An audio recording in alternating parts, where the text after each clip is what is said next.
it's Dan. Hope you're well today. So, welcome, Property Cashflow show. Today, we're going to talk about house prices. We're going to talk about rents, why they're at their highest they've ever been. House prices obviously up 20%, as you can see. We're going to talk about sourcing properties and whether you can still do it in the market today. And then also, we're going to talk about using professionals for tenant eviction. So, pretty packed today, quite frankly. And of course, you can see we've got a whole new different setup, which we're testing. And as we're testing, what that means is sometimes it might not work properly. But that's all right. We'll just see where we go. And we'll just see what happens. Hopefully it'll work really, really well. Anyway, should we talk about the very first thing, which is, of course, house prices? If you remember going back 20 years ago, if you were alive then, one of the big things that was really popular at dinner parties was everybody talking about house prices and that kind of thing. It was like, you know, the big thing.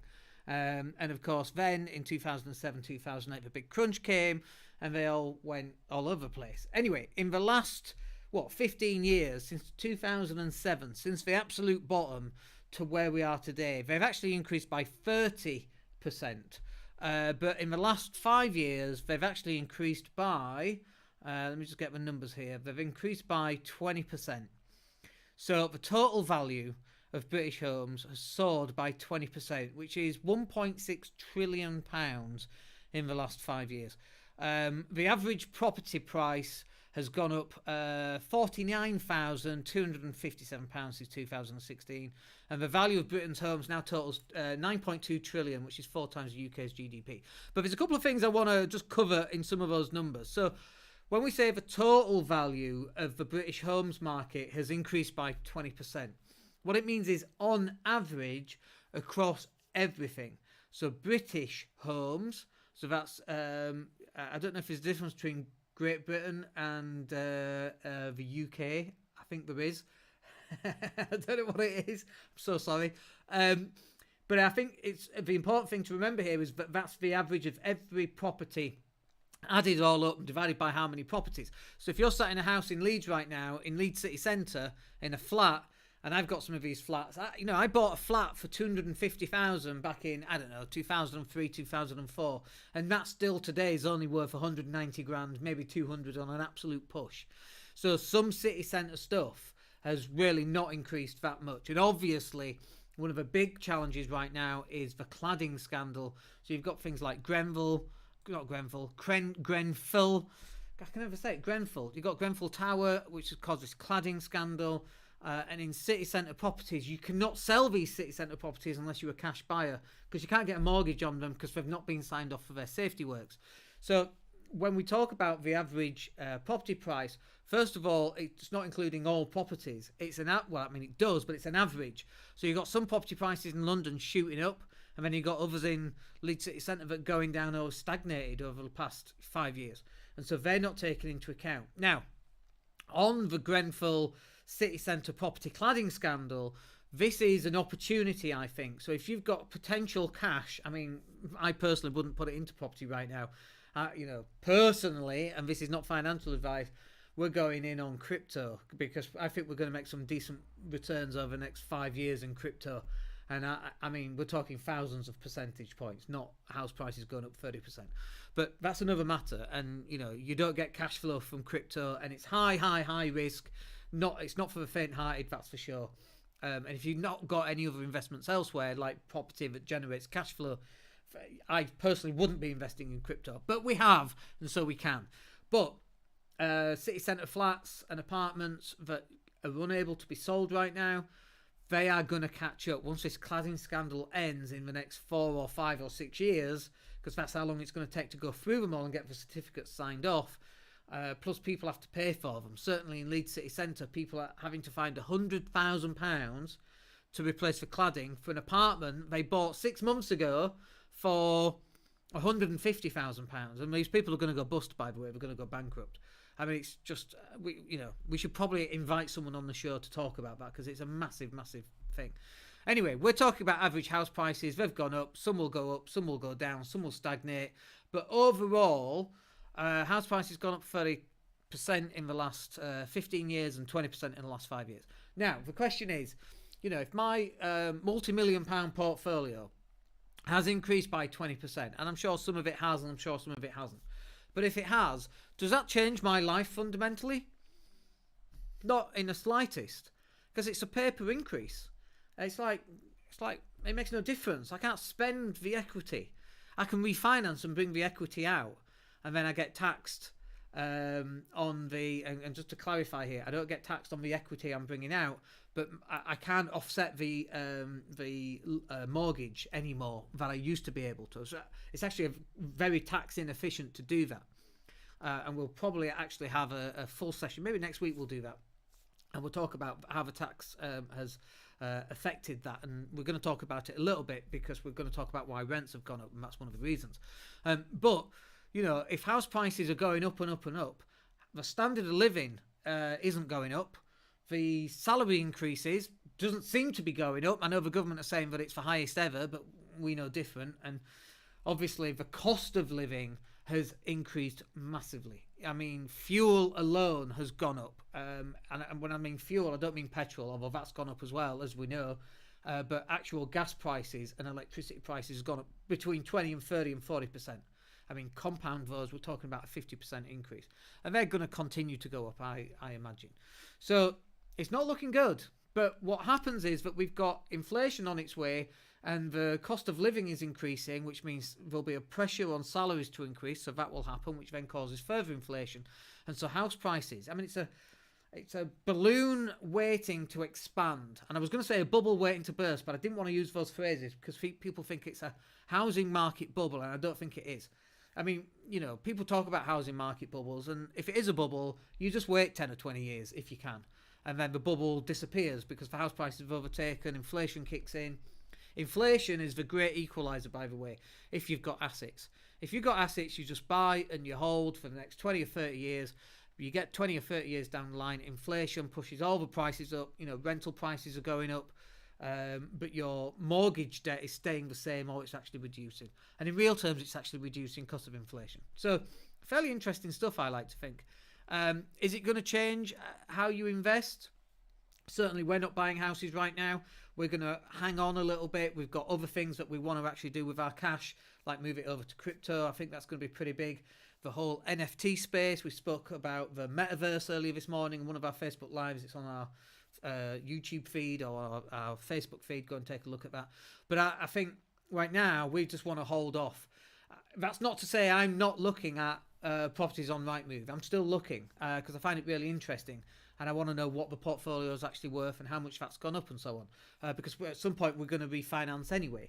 Because some of our mortgages are coming to the end of their term in the next 4 or 5 years. And so maybe we can get better rates because it's got lower loan to value. So that's the reason why we look.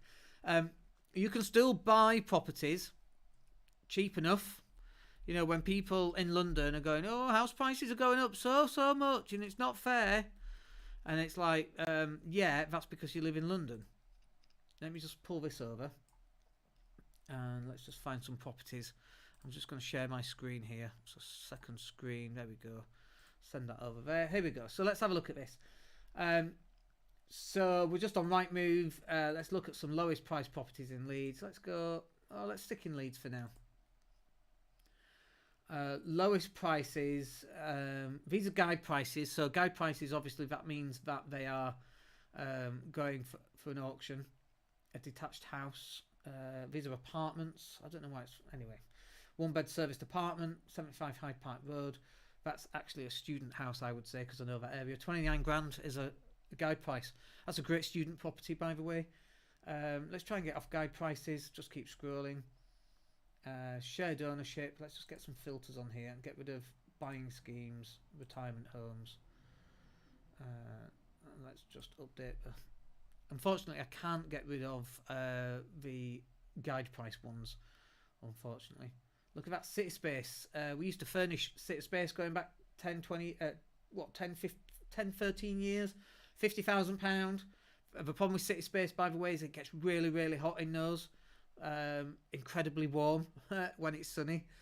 But that's the going rate, 50 grand. But I mean, 50 grand is a guide price. So maybe they'll go for, 70, 75. Let's just keep going, get off guide prices. Cash buyers, investment only.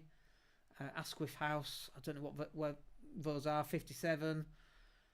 Guide price. There's a lot of guide prices. There's a lot of stuff going to auction, isn't he? Another one for cash buyers. We want to get away from cash buying. There's more city space here. Cash buyers. Let's keep going on to the next page. And let's find something that we can just go out and buy today as though we're a buyer with a mortgage. There's a lot of guide prices here. Wow, I'll be honest, there are so many auction house properties that it's actually taken me by surprise a little bit. But anyway, here we go. Here's a one bed, 75. Let me open that in a new window and we'll have a look at that in a minute. 75 grand on a one bed. A studio flat. That looks like it's Leeds City Centre. Don't know where that is. Ingram Street. Some of these are pre-builds, so they're like off plan. Westfield Mews. Here's a purple bricks, another 75 grand. Shall we have a look at houses? Let's have a look at some houses instead of flats. Just while that's loading up, let's take a look at the one bed flat. So 750 on a one bed flat. Like, how much money are you going to get for that? On a one bed flat, you're getting 500 quid, 550. Should we do the yields on that? Bring the calculator over. So let's say 550 a month times 12 divided by 75,000. Whoops, is an 8.8% yield times 100. 8.8% yield is not bad, is it? 550, you probably squeeze a bit more out of that. Maybe get 600. It's just gone for some reason. I don't know why. Anyway, let's look at houses. Lowest price. Let's scroll down to non-guide price ones as well. We're looking for stuff that we can just buy that's not at an auction. Noel Walk, I've got a couple around there actually. 4 beds, 94. Noel's are not great, to be honest. Ashton Views are okay, a little bit better. 95 grand. So, price has definitely gone up.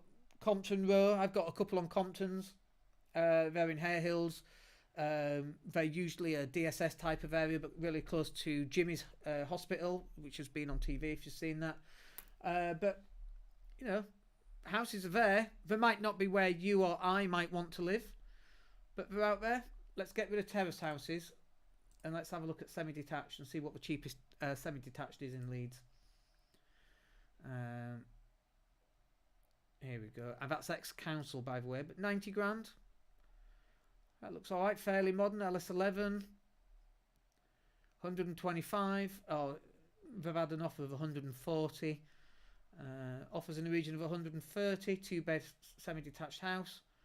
So, stuff's affordable. I think stuff's affordable. I know 140 grand, but if you need to go and get a mortgage, 140 grand plus 20% is £28,000.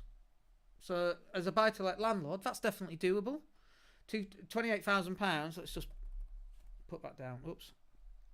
£28,000 divided by 12 months is 2,300. Or if you were saving up over 3 years, £777 a year. Take you 3 years to save up for your first deposit on your first buy-to-let.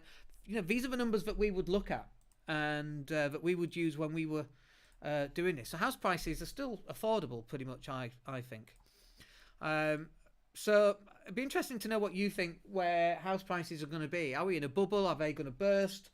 I just think house prices, it doesn't matter. You should be cost dollar averaging. So you should be buying one a year, every 2 years, one every 3 years. So if it goes up and then it pops and you're buying here or you're buying there, it doesn't really make a difference because in 20 years it all kind of works itself out. So that's how I see things. Anyway, let's talk about the next one then. Rents are at their highest ever. And one of the reasons why rents are at their highest ever, let me just, oh no, that's fine, I've got this here. One of the reasons why rents were at their highest ever, and we told them time after time after time, we're all over Twitter and Facebook, the reason why rents have gone up, or the reason why rents are going to go up, is because of Section 24. So if you've got a property that you're renting for £1,000 and you've got £700 on your mortgage, interest only, you take the £1,000 minus the £700, leaves £300, and that's what you get taxed on, less obviously any other expenses. And the government, in their bright ideas, said, no, that's not a business, that's an investment, so that you're not able to offset your mortgage interest anymore. So pretty much you're paying 100% on the £1,000. So now if you're a 45% taxpayer, you're going to pay £450 on tax. You're left with £550 a month. And in order for you to get the same level of profit, you need to find a way of making an extra 150 quid. And the only way to do that is add an extra £200 on top. Well, an extra £200 on top, lo and behold, rental prices gone up 20%. There you go. And this is why rents are going up. Not only that, you've had stamp duty increases, of course, on second and third homes. And I know stamp duty is being released, but not on second or third homes. Those people are still paying the additional 3%. Now that stamp duty is back in place, you're paying your 2% plus your 3%, or whatever those numbers are. So you've got less buyers coming into the market, I would say. And certainly a lot of landlords have actually sold up. This could be one of the reasons why we see so many properties going to auction, is because landlords are like, oh my gosh, we've just got a tax return, I can't afford this, and they're just knocking stuff out, putting it back onto the market. And this is what people say. They go, yeah, but if landlords are selling up their stock, then house prices go down. And what have we just talked about? House prices going up 20% in the last 5 years. Does that actually pan out, that idea that you had? That amazing idea that house prices will now drop because landlords live in the market? Let me think. Do I listen to the guy who hasn't got a freaking clue what he's talking about, has never invested in property and hasn't slept and breathed it for the last 23 years? Or do I listen to me that actually knows what the heck is going on? I nearly swore that. Anyway, let's have a look at this. Rents, excluding London, are increasing at the highest rates. Monthly rents outside London are averaging £790, up from £752 a year ago. It means renters are paying an average of £456 a year. That's about, 48 quid a year extra. So we can actually do the maths on that. Let's do the maths on it. So 48 divided by 752. It's gone up 6.3% in just 1 year. That is a hefty sum. Now, don't get me wrong, I like it when rents go up. I know people say, oh, well, that's not nice for tenants. And absolutely, it's not nice for tenants. But we warned you about this. We told you. We begged, pleaded with you, do not do this to us. And yet you did it. And so you've pushed landlords into a corner where they're either having to sell up, which constricts the supply, or in order to survive, they've had to put the rents up. Now, there is another thing looming right now, and the thing that's looming right now is an interest rate rise. If interest rates rise, you're going to see more landlords selling up, moving the stuff over onto the open market and onto auctions. That's going to constrain the supply. Rents are going to go up yet again. And people go, oh, no, but you don't understand, you see, Dan. I don't understand because I've only been doing this for 23 years. You don't understand, Dan. What happens is that rents can only go up so high in line with the market. And I'm like, you're completely and utterly wrong about that. And let me explain why, if you believe that, you are completely and utterly wrong. What happens is the people at the bottom can't afford it. But not everybody is at the bottom. So if I've got a flat, let's say a house, 2-bed house, back to back in Hare Hills, 500 quid a month, okay? And I got a tenant in there and he can afford £500 a month. If I put the rents up to £600 and he can no longer afford it, he's going to have to move out somewhere. I don't know where he's going to go, but he's going to have to move out. Or he's going to get evicted because he can't afford the rent, right? Whatever. Eventually he'll have to move out. Then what happens is, it's on at 600 on Rightmove. The next person who can afford 600, in the olden days, going back a couple of years back, they would have had maybe a 3-bed house, but they can't afford that, or a nicer house in a nicer location. They can't afford that, so now they have to go for the £600. It's got nothing to do with what the market can... The market can go all the way up to £1,200, £1,300, £1,500. The market can afford what the market can afford in terms of what the tenants can afford. What happens is that if that's £500 a month goes to 1,500 quid a month, the guy who lives in Leeds City Centre is going to have to move out of his flat that he was paying 1,500 for to paying £3,000. He can't afford that. He'll have to move into that one. So the top end tenants end up cascading down into these lower priced properties. And we've explained this time and time again, and yet nobody listens to us. And well, here we are. We got rents going up. It's one of my rants, by the way. Can you tell? You can always tell when Dan's in a bit of a rant, which is often. But it frustrates me. It's like, come on, guys, we told you this. And guess what happens when we go on Twitter? When we go on Twitter, oh, landlords are evil, landlords are bastards, And it's like, guys, we told you this. We warned you about this. We've explained fully why rents are having to go up. We can't do anything about it. You've pushed us into this corner where we have to make it work. Here we are. That's that. Okay. Now, next up. Can you still source properties below market value? Yes, you can. Let me just kind of clear that off just so that you fully understand that you can 100% clear off those properties and buy them below market value. In fact, let's just go over to... let's just share the screen again. Second screen. Here we go. Let me share that. Get rid of a calculator. So when we were looking at stuff to buy... You know, can you buy stuff on Rightmove? Yes, you can. So let's just take this one. This one's on, not that one, that's a 450 grand property. Let's take this one, 90 grand. Is that the cheapest one? Let me just go down. Yes, it is. That's the cheapest one. Okay. So let's have a look at it. Just see if that one bed's come back. It hasn't. Okay, that's fine. So here we've got a £90,000 property. It's a 3-bedroom. And just for clarity here, if I was going to buy this, let me tell you what I would do to this particular property. And let me also make this a little bit bigger so you can see it, if you're watching. Why can't I make that bigger? There we go. I don't know why I can't make that bigger. Anyway, that'll do. Oh, there's a zoom in there. Okay, so this on the ground floor has got a lounge, a kitchen. What I would actually do, and I've got a couple like this by the way, is I would separate the lounge by putting a wall in between the lounge and the rear lounge. I would make the rear lounge into a bedroom, stroke with an ensuite, so you've got a shower and a bathroom facilities. That's a ground floor flat right there.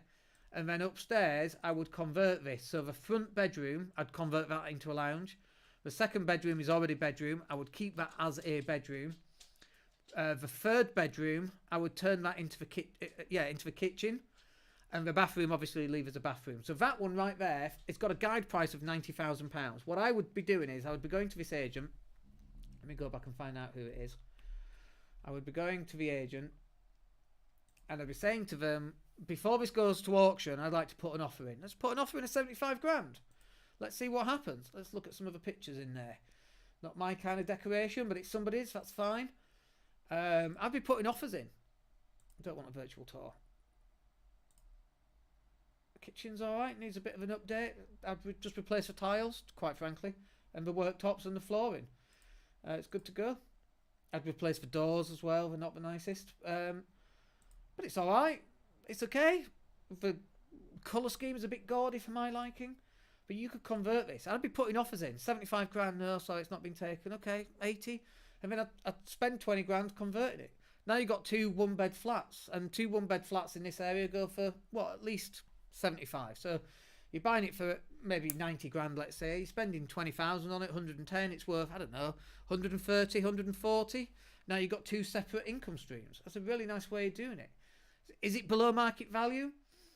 Maybe. It might not be. I don't know. Eastwood Crescent, I don't really know that area. I think it's LS14, is it? Let's have a look on the map. Swarcliffe isn't LS14. I don't know where Swarcliffe is. Oh, it is. It's up towards Seacroft. Not the nicest of areas, but it'll do. People live there. People looking for little one beds. Let's go and have a look at rents. And I'll tell you, by the way, there are no one beds. I guarantee it. We're going to have a look now. And we'll just see. LS14, because I know the postcode area.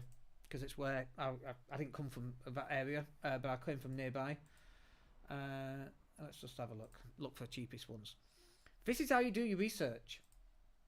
Lowest price. If you're looking for stuff to buy, lowest price is $650, and it doesn't look too bad. It looks quite nice. And that's it. My goodness me, for the 4 properties, okay?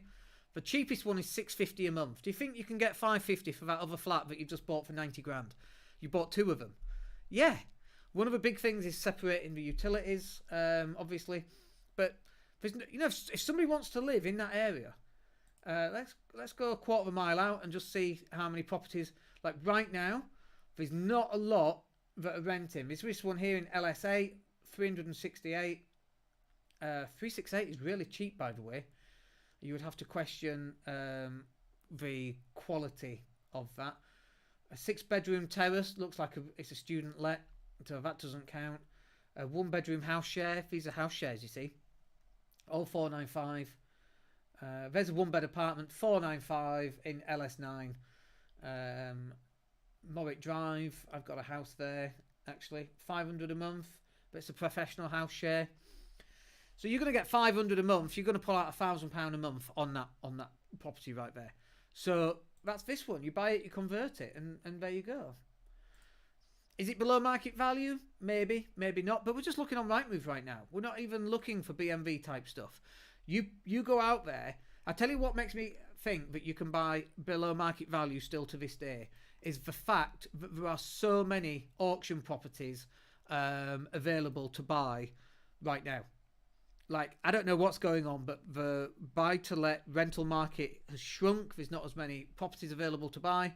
And there are a huge number of properties that are coming up on auctions. So if you're dropping leaflets right now, do you think one of those people go, do you know what? I'm not going to go through an auction. I'm just going to sell it to this person. Now is the time that you should be dropping leaflets for absolute sure. I'm 100% convinced that you should be doing that. So let me just show you. If you don't know how to do it and you want to do it, you can sign up for our property sourcing training. It's £27. You go take a look at that. It's all on there. I mean, for 27 quid. I mean, people are asking me, do I get coaching with that? I'm like, dude, it's 27 quid. It's like buying a book. You don't get coaching when you buy a book. And then people message me going, oh, can I ask you about this? I'm like, just buy the damn thing. It's 27 quid for God's sake. Are you going to email the author to find out, all the interesting stuff before you buy a book? Of course not. Just buy the damn thing. Anyway, that's available on there. Let's talk about the next thing. Okay, let's talk about evictions for tenants and that kind of thing. So, do we evict people ourselves? And the answer is no. We use professional companies. And one of the reasons why we use professionals, we can fill in the Section 8 and the Section 21 forms ourselves. And, I've owned a lettings agency, for goodness sake, for 10 years. And so we did it in-house. And I hated doing it because if you got it wrong, you went to court and then you got something wrong or just something was incorrect, a date was one day out and then it was void. And then the landlord would get upset with us and then we'd have to go and redo it and then it takes longer to do it. And so we just don't bother doing it ourselves anymore. We pay, we pay some money, and I think we pay like £85. We use a company called Regency Law. .co.uk, very, very good. So I'll give you some examples of people who we've evicted. We had a couple of tenants in Leeds City Centre who just, for whatever reason, could not pay on time. I don't know why. They just couldn't pay on time. And we'd end up chasing them. And then they'd turn it round as though it's my fault. For a couple of days, we're into the next month. And they're like, oh, well, we're just really busy. And it's like, well, it's not my fault. You signed up to pay the rent on a given date. It affects our cash flow on a monthly basis if it falls into the next month. And I get quite upset by it. So I'm like, okay, the very next time we're going to do it, we're not going to chase them. We're just going to evict them. So we sent them an eviction notice. And actually, I don't know why we were able to do this, but we gave them a 2.5 week notice. All above board, all completely legal. I don't even keep up to date with Section 8 and Section 21s anymore. I've not done my landlord training course for a decade. But, if you're doing this yourself, you should be going on the landlord training, understand how to evict tenants and all of that kind of thing. So make sure you don't, you can't pour cement down the toilet. The stories of landlords that have done that, who've forcibly evicted a tenant and then they've had to go in, fix it and hand the tenant the keys back until they went through the eviction process. So you have to know what you can do and what you can't do. Anyway, so much easier just to get a professional company to do it, and so we use Regency Law. They issued a 2.5 week eviction. They moved out on a due date. We got the property back. We rented it for like £450 more than we were getting, which is truly amazing, by the way. So that's one example. Another example, we got a guy right now, and he's 2 months in arrears, and he's constantly been in a month or 2 months in arrears. And I'm just at the stage now where I'm like, dude, we've got an agreement to pay £200 a week every Friday, and then he can't keep up to it. So we've just gone over to the Regency Law. They've issued an eviction. It expired on the 4th of November. He hasn't moved out and he hasn't paid. And so I said to him, you got to Wednesday, which is today, you either move out or you pay the outstanding rent. Otherwise, it's going to cost you another £1,000. Because that's what it costs. It costs £1,000. Then it takes 89 weeks to get to court. And obviously, there's a backlog of court, which is why it takes longer at the moment because of the pandemic. Loads of people are evicting people. Anyway, he's come back to us and he's now agreed to pay another £200 on Friday. Whether he does or not is anybody's guess. I've got my own thoughts as to whether he will. But if he doesn't, we're just going to pay the £1,000 and we'll go through the process. We'll get the tenant out. They only pay like $500 or $550 on a flat that we'll get $650 for anyway. So we'll recover that through an increase in rent anyway. So the key is to keep the tenants flowing and the cash flow flowing all at the same time. I just do not have time for tenants who can't pay their rent. It's like, you know what, when you rent a place, you've got a couple of things that you need to do. You need to eat, you need to heat the place, and you need to pay your rent. They are the three biggest things. And one of the things that I get really annoyed about is Shelter going, oh, Section 21s are no fault. No. The reason why people use Section 21s is that it's an obligatory eviction. You have to move out. The judge has no choice than to say you're evicted. That's why people use Section 21s. It's not a no fault. They are in fault. They're in arrears or they're constantly paying late. That's why they're being evicted. That's not a no fault. If you're a tenant, you've got three things you need to do. You need to eat, you need to heat, and you need to pay your rent. Clothing comes fourth, I think, to that. Because, I mean, how cheap is clothing in a Primark world and the second-hand world? And, there's so many charity shops and that kind of thing. I buy from charity shops. I buy books from charity shops. And sometimes I've bought, board games from charity shops. We do that. We've got them here in Spain. And often we'll go over and we'll buy some games to play outside. We've bought stuff from charity shops. There's no harm in doing that. We're multi-millionaires. We've got a multi-million-pound property portfolio and we still buy from charity shops. Our clothing is different. We choose not to buy from that. But I don't think there's a reason why you can't pay your rent, over and above other things. We've had tenants come to us saying, oh, sorry, I can't pay rent this month. No, we've been on holiday. Well, I'm sorry, what? That's an eviction notice. You do know that, right? And I don't understand. My wife is like, she says this every time, but your rent is the first thing you pay. Because without a roof over your head, without that, you can't eat and you can't heat and you can't get clothing. Having somewhere to live is the most important thing, and I absolutely agree. But we have tenants who don't pay on time or don't pay in full. And don't get me wrong, I know that people have problems. Boy, we all have problems, And some are bigger and some are less, and some people have lost people and have lost their jobs and they're trying to get access to the kids and all that stuff, and I get all of it. You still got to pay your rent. We had a chap and his dad passed away. He didn't pay his rent, and I'm like, where's your rent? He said, well, my dad's passed away. I'm like, right. So you still have to pay your rent though. If one of my parents, and they're still here, if one of them passes, I still have to pay my mortgages. I don't get any leeway for not paying mortgages. And I'm like, so did you book a flight to go home and see him? Yeah. Oh, so they got paid. Do you buy some food on the flight? Yeah. They got paid. Did you stay in a hotel? Yeah. So everyone's been paid except the place where you live, and now you're at risk of being evicted.